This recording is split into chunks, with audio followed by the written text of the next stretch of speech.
Good morning students. इस video के माध्यम से हम लोग घर पर होने वाले बातचीत के अंतर्गत कैसे कैसे वाक्यों का प्रयोग किया जाता है उस संबंध में जानकारी प्राप्त करेंगे। यह 129 नंबर का वीडियो है, जिसमें 46 यानी 46 नंबर से शुरू है। इसके पहले दो वीडियो 1 से लेकर और 45 तक वाक्य बनाए जा चुके हैं। इसमें 46 यानी 46 नंबर पर कोई बढ़िया बावर्ची रख लो, कोई बढ़िया बावर्ची रख लो। Engage some expert cook. Engage some expert cook. कोई बढ़िया बावर्ची रख लो। Engage some expert cook. मैं बहुत थका हूं या मैं बहुत थक गया हूं। I am dead. I am terribly tired. मैं बहुत थक गया हूं या मैं बहुत थका हूं। I am dead. अथवा I am terribly tired. I am terribly बहुत अधिक tired. आओ गप लगाए, आओ गप लड़ाए या आओ गप लगाए। Let's have a chat. आओ गप लड़ाए, let's have a chat या let's have gossip. Let's have a gossip. आओ गप लड़ाए, लेट्स हैव ए चैट। द्वार की चटकनी चढ़ा दो, द्वार की चटकनी चढ़ा दो। बोल्ट द डोर, द्वार की चटकनी लगा दो या चढ़ा दो। Bolt the door, bolt the door. अब प्रस्थान का समय है, अब प्रस्थान का समय है। It's time to depart now. It's time to depart now. घर की चीजों को ठीक से रखो, घर की चीजों को ठीक से रखो। Keep the household things in their place. घर की चीजों को ठीक से रखो। Keep the household things. Household things, घर की चीजें। Keep the household things in their place. उनके स्थान पर, उनके जगह पर। Keep the household things in their place. घर की चीजों को उनके स्थान पर रखो। Keep the household things in their place. आज रात यहीं विश्राम करें, आज रात यहीं विश्राम करें। Take rest tonight, take rest here tonight या relax here, relax here tonight. आज रात यहीं विश्राम करें। टेक रेस्ट हियर टूनाइट या रिलैक्स हियर टूनाइट। आप तो ऊँघ रहे हैं, आप तो ऊँघ रहे हैं। यू आर डोजिंग, आप तो ऊँघ रहे हैं। You are dozing. मेरा बिछौना कर दो, मेक माई बेड। मेरा बिछौना कर दो, मेक माई बेड। मेरा बिछौना कर दो, मेक माई बेड। तुम्हारी नाक बह रही है, तुम्हारी नाक बह रही है। योर नोज इज रनिंग, तुम्हारी नाक बह रही है। Your nose is running. हम बहुत देर तक बातें करते रहे, हम बहुत देर तक बातें करते रहे। We kept talking till very late, हम बहुत देर तक बातें करते रहे। We kept talking till very late या we kept chatting till very late, हम बहुत देर तक बातें करते रहे। We kept chatting very late या you kept talking very late.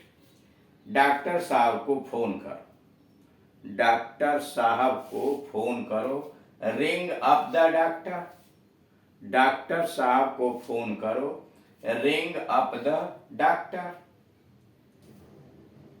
मेरे मामा मुझसे मिलने आए हैं, मेरे मामा मुझसे मिलने आए हैं। My maternal uncle has come to see me, मेरे मामा मुझसे मिलने आए हैं। My maternal uncle has come to see me. इस सज्जन को आपसे कुछ काम है, इस सज्जन को आपसे कुछ काम है। This gentleman has some work with you, इस सज्जन को आपसे कुछ काम है। This gentleman has some work with you, this gentleman has some work with you, इस सज्जन को आपसे कुछ काम है। This gentleman has some work with you. अगला है, मुझे उसके घर जाना है, मुझे उसके घर जाना है। I have to go to his house, मुझे उसके घर जाना है। I have to go to his house अथवा I have to call on him, I have to call on him, मुझे उसके घर जाना है। I have to go to his house या I have to call on him. वह अपने माता पिता से अलग है, वह अपने माता पिता से अलग है। He is independent of his parents, he is independent of his parents, वह अपने माता पिता से अलग है। He is independent of his parents। अगर उसने मुझसे कुछ कहा होता तो मैं रुक गया होता, अगर उसने मुझसे कुछ कहा होता तो मैं रुक गया होता।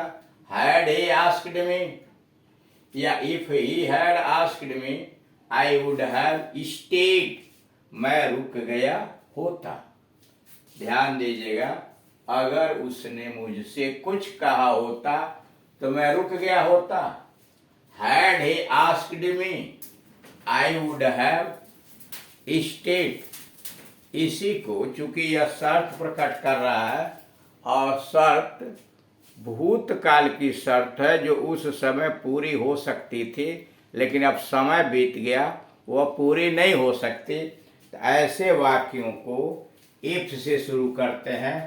तो हैड अंदर कर देंगे, if he had asked me, अगर उसने मुझसे कहा होता। If he had asked me I would have stayed.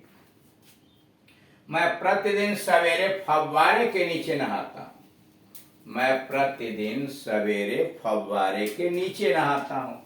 I take a shower bath every morning, I take a shower bath every morning, मैं प्रतिदिन सवेरे फव्वारे के नीचे नहाता हूं।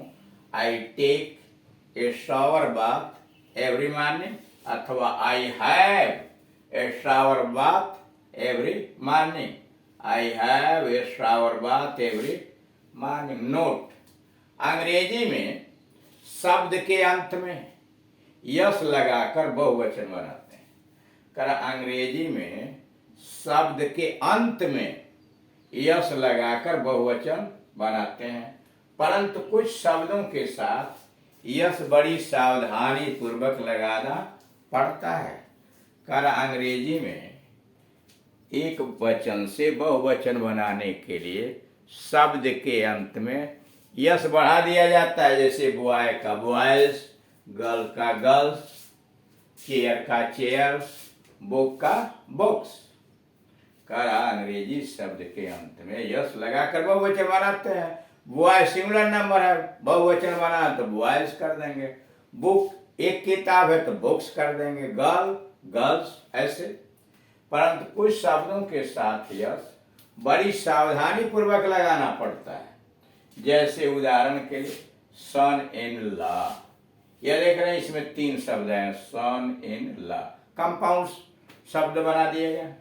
सन इन लॉ का मतलब दामाद। अब इसका बहुवचन बना हो तो इसमें जो प्रमुख शब्द है, प्रमुख शब्द इसमें क्या है, सन है, इसके साथ यस लगाएंगे, इसलिए सन इन लॉ का बहुवचन हुआ सन्स इन लॉ। ठीक, सन इन लॉज नहीं हुआ, उस कंपाउंड वर्ड में जो सबसे प्रमुख शब्द होगा उसी के साथ यस लगाएंगे, यानी सन इन लॉ का बहुवचन हुआ सन्स इन लॉ, न कि सन इन लॉज। इसी प्रकार निम्नलिखित शब्दों का बहुवचन बनाते हैं। ऐसे ही जो नीचे शब्द लिखे गए हैं उनका भी बहुवचन बनाते हैं। जैसे फादर इन लॉ का मतलब होता है ससुर, फादर इन लॉ का मतलब ससुर। तो अब इसको आप बनाएंगे तो फादर के साथ यस जोड़ेंगे, फादर्स इन लॉ। और दूसरा ब्रदर इन लॉ, साला, बहनोई, देवर, जेठ, तो इसको ब्रदर के साथ यस जानेंगे, brothers in law. Mother in law, सास, तो मदर में यस जोड़ेंगे, mother's in law. Sister in law, भाभी, साली, सलहज इत्यादि, तो इसमें सिस्टर्स इन लॉ, इसको बनाएंगे सिस्टर के साथ ये जोड़ेंगे, sisters in law. Governor general, तो governors general, governors general. Commander in chief, तो कमांडर्स इन चीफ, कमांडर प्रमुख शब्द है उसके साथ लगाएंगे कमांडर्स इन चीफ। अब कह रहा है से मतलब प्रधान सेनापति। देखना यह होता है कि शब्द समूह में जो अधिक महत्वपूर्ण शब्द हो उसी के साथ यस जोड़ा जाए, यानी शब्द समूह में जो सबसे अधिक महत्वपूर्ण शब्द होता है उसी के साथ यस लगाते हैं। इसी के अनुसार स्टेप सन को स्टेप सन्स बनता है, यानी इसमें सन जो है वो महत्वपूर्ण शब्द है, तो स्टेप सन का स्टेप सन्स। मेड सर्वेंट का मेड सर्वेंट्स यहां जोड़ेंगे, सर्वेंट महत्वपूर्ण शब्द है तो मेड सर्वेंट्स। तो इस तरह से देख रहे हैं घरेलू वाक्यों के यानी घर में प्रयोग करने वाले वाक्यों के विषय में हमें विशेष सावधानी बरतनी चाहिए। Thank you.